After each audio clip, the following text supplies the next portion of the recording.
Dictatorial power can only come about when the ruler has both the power to make the law and to enforce it. Mussolini, Hitler and Stalin all achieved this total authority, resulting in staggering bloodshed. Our unique British Constitution prevents such unification of power taking place. Some vital principles of our Constitution are the right to jury trial, the right of habeas corpus, the presumption of innocence, the right to silence, no taxation without representation, no cruel and unusual punishments. All these principles and others are at the core of our Constitution and integral to our liberty, with a separation of powers as the safeguarding mechanism at its heart. It is entirely different from the continental system of administration and the proposed EU Constitution, where nothing is allowed unless the law permits. Our ancient Constitution determines that the duty of our politicians is to maintain our liberty. Liberty is the norm in Britain and is only constrained by the law. We British are free to do anything unless the law prohibits. The British Constitution has prevented the worst excesses of tyranny or despotism for centuries. Why should we wish to exchange this for a system which supports the unelected, the irremovable and the unaccountable?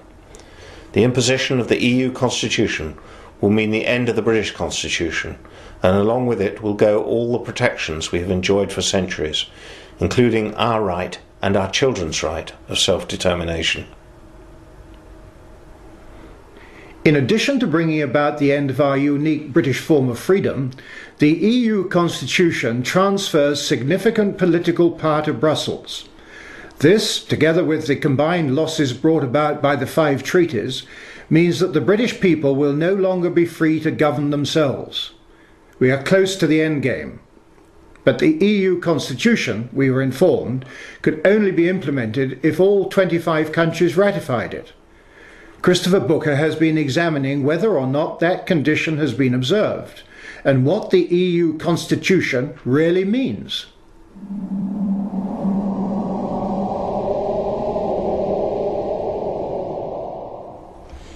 It was in the late 1990s that the political leaders of the European Union began to talk about the need to give Europe a constitution.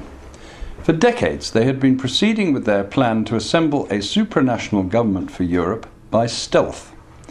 But they had got so far, they now felt, that concealment was no longer necessary. If the United States had a constitution, so should the new United States of Europe. In 2002, delegates from 25 countries met for 15 months in Brussels to draft the new constitution, very much guided by their chairman, Giscard d'Estaing, the former President of France. It then took their governments another year to agree on the final text, this huge document here. The original American Constitution had just 7 articles. This Constitution for Europe contains 448, which originally covered 800 pages. In some ways, this Constitution is just another treaty because it incorporates all the earlier treaties. But it makes the intention to set up a European government much more obvious than ever before. It gives the European Union, the Union as they now call it, pretty well all the attributes of a fully fledged state, with its own flag, its own currency, its own foreign and defence policies, its own courts and legal officers, its own federal police force. It gives the Union for the first time its own legal personality, with the right to behave on the international stage just like any sovereign government. It recognises for the first time in a treaty the principle that the laws of the Union are superior in every respect to those made by national parliaments and courts. It marks a further massive handing over of powers from national governments to the central government in Brussels. It greatly extends the areas of life where Brussels has the power to dictate policies and laws. It also reduces almost to vanishing point the right of national governments to veto laws which they do not consider in their country's interests. It includes all the 54 articles of the so-called Charter of Fundamental Rights, the document which we were told by a British minister would have no more legal significance than a copy of the Sun newspaper or the Beano. What this document confirms, in short, is the desire to set up a supranational government which is not elected and which the peoples of Europe cannot call to account or dismiss. It marks the transformation of Europe, in effect, into a one-party state. Yet this is what the governments of Europe agreed to in our name in 2004. Only in 2005, when it was rejected by the voters of France and Holland, did the plan to impose this constitution on us all at last run into a mighty obstacle. For the moment, it has been put on ice, but there are plenty of people at the top in Europe who are looking for ways to bring it back onto the agenda.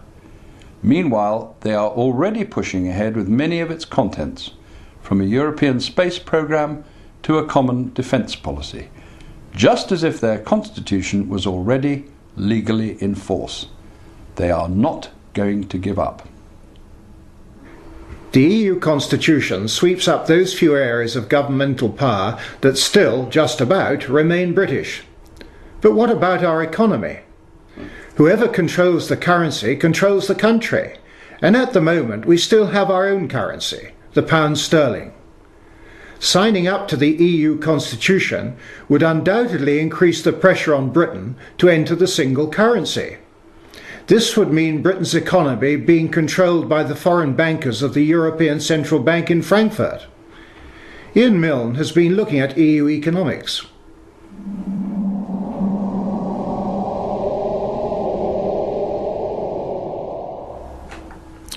There's a huge misconception that the EU political economic model represents the future.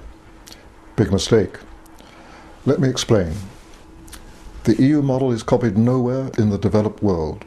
The relatively few customs unions that do exist are in poor African and Latin American countries, former Soviet satellites, and some of the Gulf states.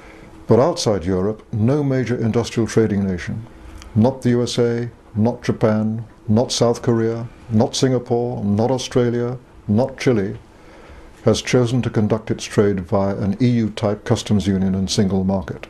Neither, and here's the killer fact, have tomorrow's economic giants, China and India.